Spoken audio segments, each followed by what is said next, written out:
ने लिखा है कि बाबा ने साक्षात कहा है कि मेरे लिए जो एक कदम चलेगा मैं उसके लिए 10 कदम चल जाऊंगा,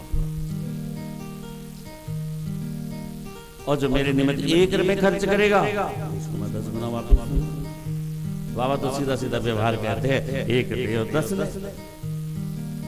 अब इसमें भी थोड़ा चिंतन करना चाहिए, जरूरी नहीं कि 10 आपके पैसे ही हो। कहीं आप कहोगे मैं तो 1 लाख दे दे, मुझे 10 लाख नहीं दिए साईं। एक देने का मतलब अपना चित्त, अपना आनंद, अपना सर्वस्व, अपना समर्पण भी जब हम एक बार सोच लेते हैं कि हम भगवान की कृपा, हम भगवान के चरणों में जाएंगे, हम भगवान की आराधना करेंगे, उसका चिंतन करेंगे, उसका मनन करेंगे, अगर एक बार भी हम सोच लेते हैं तो 10 बार भगवान हमारे ऊपर बुद्धि दे देता है ऐसी कि हम उसका गुणगान करने लग जाते हैं। इसका मतलब ये है, लेकिन एक बार अगर हम अपने मन से सोचेंगे सिंह करने के लिए भगवान को, तो 10 बार वो हमें लगा देगा, 10 बार वो हमारा चित्त हमारे अपने में लगा लेगा। इसका ये भी है, अपने चित्त को भी अगर एक बार लगाने की सोचते हैं बाबा के चरणों में, तो बाबा 10 बार उस चित्त को लगाने के लिए हमें प्रेरणा देता है।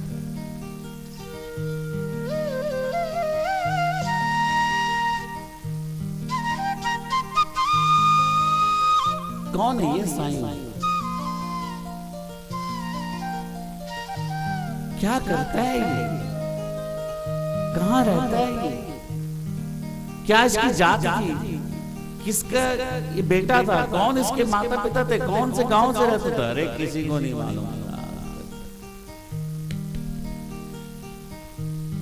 बाबा के जीवन काल में भी जिसने बाबा का स्वदेश ढूंढने की कोशिश करी कि किस गांव के थे, किसी शहर में थे, और वो साईं साईं बोलते गए और साईं में ही हो गए, परेशानी ढूंढना तो दूर की बात।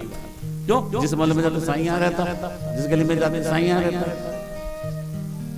और बाबा ने तो कहा है कि जो साईं साईं बोलेगा तो उसको बरसा कैसे पालता। वो साईं साईं बोलता है, साईं में ही रम गया, परेशानी भूल गया, क्योंकि उसके अंदर ही साईं था ना।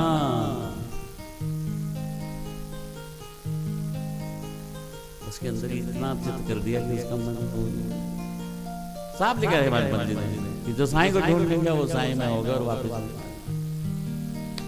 प्रश्न नहीं भूलेगा।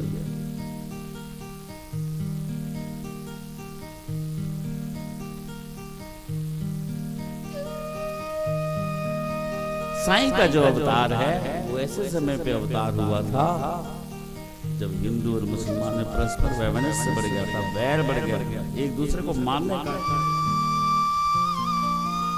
जिस प्रकार हर अवतार भगवान ने मानव कल्याण के लिए लिया है, मानव उत्थान के लिए लिया है। कितने अवतार? नरसिंह हर रूप में अवतार, हर रूप में अवतार, लेकिन हर रूप में उसने कहीं ना कहीं अपने माँ को दर्शाया, अपनी जात को दर्शाया, अपने पितृ को दर्शाया है, अपने देश को दर्शाया है, अपने शहर को दर्शाया है। लेकिन यही एक ऐसा अवतार है जिसमें साईं ने अपने आप को ऐसा प्रकट कर दिया कोई नहीं समझ सकता कि हिंदू मुसलमान, क्योंकि मिलाना था ना, प्रेम, एक दूसरे को जात पात से हटाना,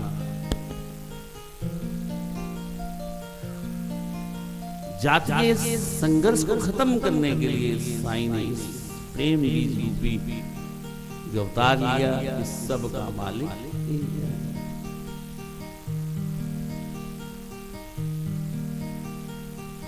इस सब का मालिक,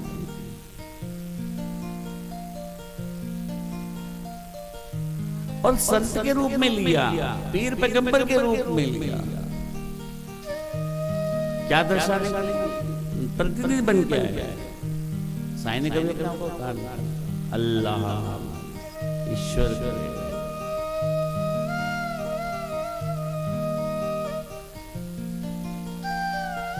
जब मां गंगा धरती पर उतरी तो रोने लगी कि मैं पाप धोने जा रही हूं, मेरा उद्धार कौन करेगा? रोने लगी। तो पिता ब्रह्मा ने कहा बेटी रोती क्यों है? जब जब तेरे घाट में कोई संत आएगा तब तब तेरा उद्धार होगा। इसलिए मां गंगा भी आज आह्वान करती है, आशा करती है, राह देखती है कि कोई संत उसके घाट पे आए और वो उसके चरणों में लौट जाए। कोई संत उसके घाट पे आए।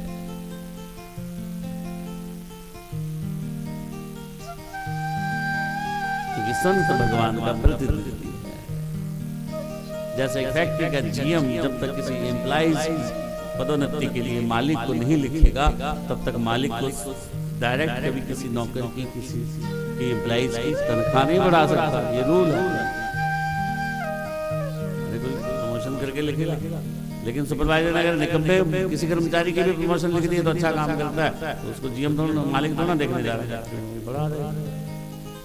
इस प्रकार जब संत के चरणों में हम चले जाते हैं, संत के सानिध्य में जब हम चले जाते हैं, संत के आचरण को हम अपने जीवन में जब उतार लेते हैं, तो वो संत भगवान को फिर हमारे प्रमोशन के लिए लिख देता है कि इसके दुखों को, इसके कष्टों को, इसके रोगों को दूर कर दो, क्योंकि ये तेरा नाम स्मरण करता है, तेरा ध्यान करता है, तेरा चिंतन करता है, तेरा मनन करता है।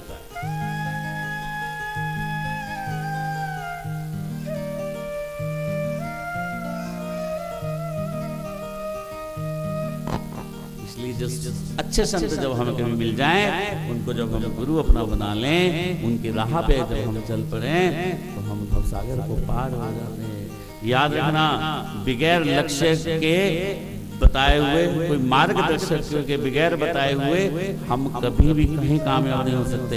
एक घने से घने जंगल में अगर हम गुजरना चाहें और हमारा कोई अगर मार्गदर्शक नहीं है तो हम झाड़ियों में उलझ जाएंगे, गड्ढे में गिर जाएंगे, शेर की मांद में घुस जाएंगे, पता नहीं कहाँ पर। लेकिन अगर कोई मार्ग बताने वाला मिल गया, भाई यहाँ से सीधा कसौली को शॉर्टकट जाता है, फिर वहां से आपको बारगाह मिल जाएगा, तो आप डायरेक्ट पहुंच जाओगे।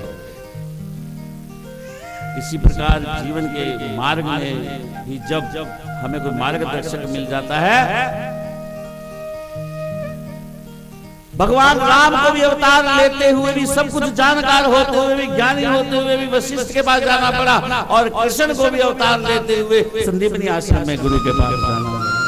जब भगवान को गुरु के पास जाना पड़ सकता है तो मानव कैसे नहीं जाएगा? मानव कैसे गुरु से वंचित हो सकता है? मानव कैसे गुरु के शरण में जाए बगैर इस दुनिया से पार हो सकता है? भगवान को भी अवतार लेते हुए सब कुछ ज्ञानी जाना। इसलिए साईं जैसा मार्गदर्शक आपको मिल जाए, साईं जैसी कथा आपको सुनने को मिल जाएगा। इसलिए साईं चरित्र में ऐसी ऐसी कथाओं का समावेश हेमांत पंत जी ने किया है कि जो हमारे जीवन को सुधारती है, जो हमारे आचरण को सुधारती है, जो हमारे व्यवहार को सुधारती है। जिस प्रकार रामायण का जो चरित्र है वो जीना सिखाती है, और महाभारत का चरित्र है वो मरना सिखाती है कि कैसे मरना। किसी का नमक खाया तो कैसे उसके ऊपर जान चढ़ती है, भले भले तुम्हारा भी सामने संबंधी क्यों ना हो, लेकिन मरना कैसे। किसी का एहसान अगर तुम्हारे सिर पर है, कर्ण ने कहा कि दुर्योधन का एहसान मेरे पे है, भले मेरी बात आपने बेटे के सामने करे, मैं उसको बात रखो कि एहसान। मरना कैसे अगर ये सीखना है तो भागवत। लेकिन जीना कैसे? राम की तरह की राम राजा कि प्रजा के लिए भले त्याग करना पड़ जाए, लेकिन जीना। हनुमान की तरह स्वामी भगत बनना है, हनुमान।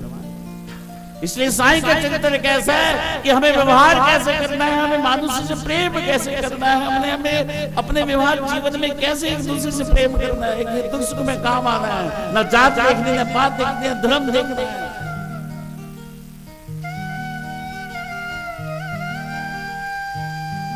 इसलिए साईं चरित्र हमें सिखाता है कि व्यवहारिक रूप से जीना कैसे है, व्यवहारिक रूप से जीना कैसे, समाज में रहना कैसे, परिवार में रहना कैसे, गृहस्थ में कैसे रहना, गृहस्थ में रहकर ही भगवान का स्मरण कैसे करना है, गृहस्थ में रहकर ही मानव की सेवा कैसे करनी है, गृहस्थ में रहकर ही पुण्य कैसे कमाना है। अगर ये कुछ सिखाती है तो ये साईं चरित्र की कथाएं सिखाती है, साईं चरित्र की लीलाएं सिखाती है। इसलिए जो हमारा ये संकल्प है कि इसको इस प्रकार बना लेना हमने साईं को, जिस प्रकार भागवत की कथाएं होती हैं, रामायण की कथाएं होती हैं, आने वाले समय पे हमारी साईं सच्चित्र की इसी प्रकार 5 दिन लगातार कथाएं होंगी। इसका शुभारंभ कल से हो गया पूरे भारत में। यही प्रयास हमारा है और बाबा इसको पूर्ण करेंगे।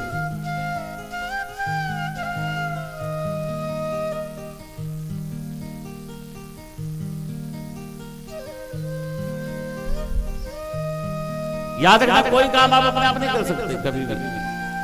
जब उसकी इच्छा होती है, जब उसकी शुभ दृष्टि होती है, जब उसके शुभ लक्षण संकल्प आ जाता है,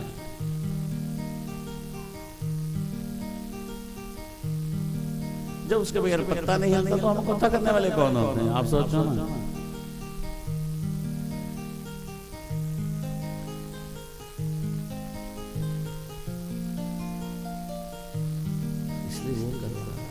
और जब वो करवाने के लिए आपको निमित्त बना दे, जब वो आपको कथा सुनने के लिए निमित्त बना दे, तो उस पे आपका फिर दायित्व बन जाता है कि हमने कैसे उस कथाओं पे आचरण करना है, कैसे उनकी लीलाओं को अपने व्यवहार में लाना है,